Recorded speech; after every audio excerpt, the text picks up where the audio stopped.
Here we're going to continue from the previous tutorial where we looked at improving the basic recording and optimized using Audition. Well, here I want to correct further, but this time I'm going to be using Wavelab. And what I'm going to be correcting is, well, initially I want to correct the inevitable fluctuation of voice, i.e. the volume owing to the large dynamic range of the voice. And I also want to correct the sibilance, that again is inevitably present in the spoken voice. I'm going to start off by de-essing, and de-essing, as you probably know, is the method of using a plugin that will analyze your audio and search out any S sounds, and then subsequently reduce them so that they're not overpowering. Programs such as Audition and Wavelab do come with their own built-in de-essers, and these do work, but I feel if you want a more transparent de-essing sound, you might need to reach out and purchase a third-party de-essing plugin. Anyway, we'll get to that in a moment. We'll start off by first of all reminding ourselves of what this audio sounds like. I'm listening to it because I want to focus in on the frequency range present, and I'm doing this because when you do add a de-esser, they sometimes dull the sound overall. You'll hear what I mean in a moment. First of all, let's just play back where we're up to. Here we go. It hadn't snowed in December for decades. The last time was before the 2017 English Civil War. Tonight, however, as light faded fast, a monochrome Manchester sky was heavy with thousands of independent flakes falling in swirling silent circles that formed a unified white blanket that smothered all below. Okay, quite sibilant in places, not too bad, but all the same, I do want to reduce the S sounds. And I'll start off by incorporating one of the de-essers that comes as standard with Wavelab. I'll insert it into the first effect slot. Here it is down in the Steinberg category and dynamics. There it is, de-esser. Now by default it's set to reduce the S sounds by 4 dB. Well, I don't want it to be quite as drastic, so I'll reduce it to 3 dB. Although with this particular plugin, I feel I might have to reduce this further, maybe to about 1 decibel. Simply because, well, there's a trade-off between the actual de-essing and, well, I think it dulls the whole frequency range. Whilst I do this, you'll notice the amount of de-essing going on by the gain reduction meter in between the input and the output levels. Anyway, have a listen, here we go. It hadn't snowed in December for decades. The last time was before the 2017 English Civil War. Tonight, however, as light faded fast, a monochrome Manchester sky was heavy with thousands of independent flakes falling in swirling silent circles that formed a unified white blanket that smothered all below. Okay, so reducing by 1 decibel at the end there only caught the most prominent sibilants and reduced by 1 dB.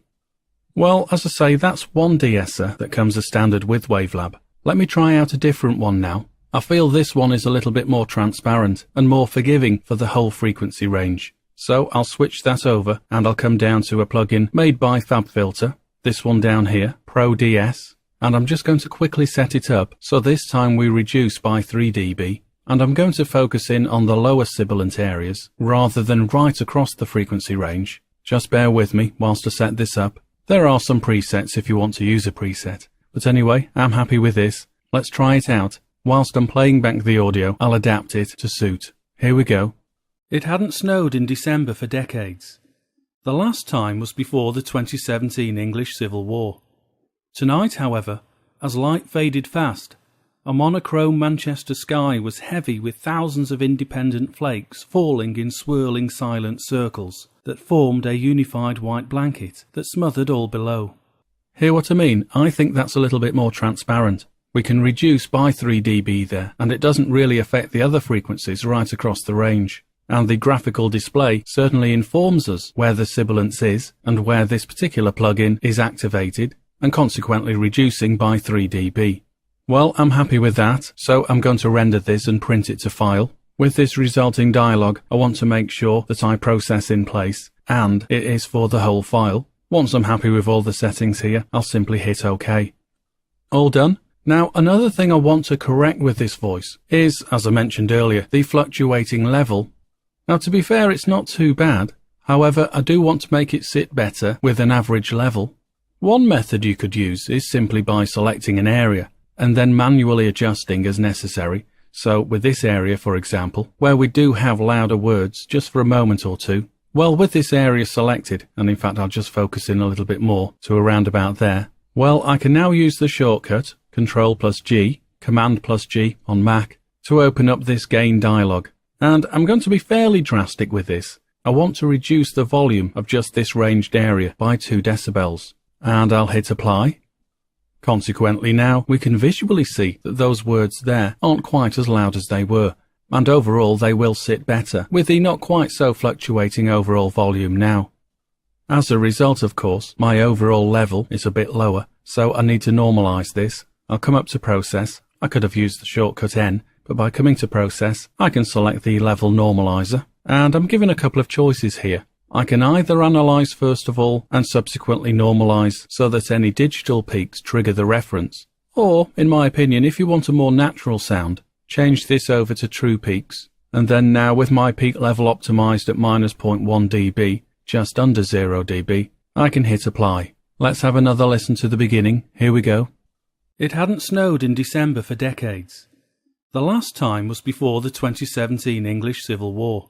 Okay, we're getting there. That's the manual way of doing it. Now, of course, you could employ a compressor and strap that across, and then use it to compress the highest peaks. However, there are a couple of other plugins you might want to use that don't really compress your sound. What they do is, they level out the audio fluctuations in a much more natural way. The louder parts of your file are pulled down. They're not compressed, they're just reduced in volume, and the quieter parts, by relation, are increased. So the result will be a more natural sounding file without the need to compress. One such plugin is made by a company called Melder. Here it is. If I fly out, there you can see it. Dynamics M Auto Volume. Now I'm just going to set this up so it's fairly gentle, and then once I'm happy setting it up, again though, you can use a preset, but I'm just doing this from memory. These are the sort of gentle settings I tend to use. Anyway, once I am happy, I'll render this out again.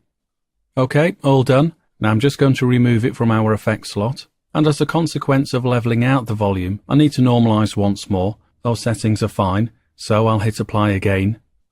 Okay, all done. Now I'm just going to do a quick save.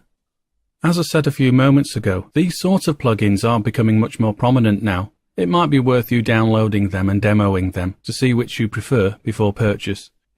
Here's another one made by a company called Hornet. It's called Auto Gain. There's a standard and a pro version. Or maybe if you want to spend a little bit more, you can buy one from Waves. Let me just find it. Now in fact it's just slightly off your screen, but it's this one called Vocal Rider. It has been designed, to be fair, to be used with vocals in music, but I do find it quite useful for narration. Now, bearing in mind I've already gone through the process with the Melder plugin, really, if I'm going to run it again through this Vocal Rider, I want it to sound natural, so it will need setting up in a very gentle way. What I'll do is I'll play the audio back and then simply assess whilst I'm listening to see if I need to adjust to make this sound quite gentle and more natural. Anyway, let's have a listen. Here we go. It hadn't snowed in December for decades.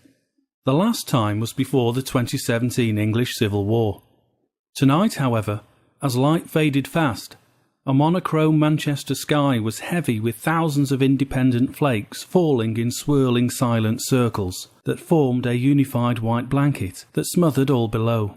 Okay, now I do think that sounds a lot better, and to my ears is preferable to compression, although to be fair, I tend to add compression, a very gentle compression, at the beginning of the process whilst recording the audio.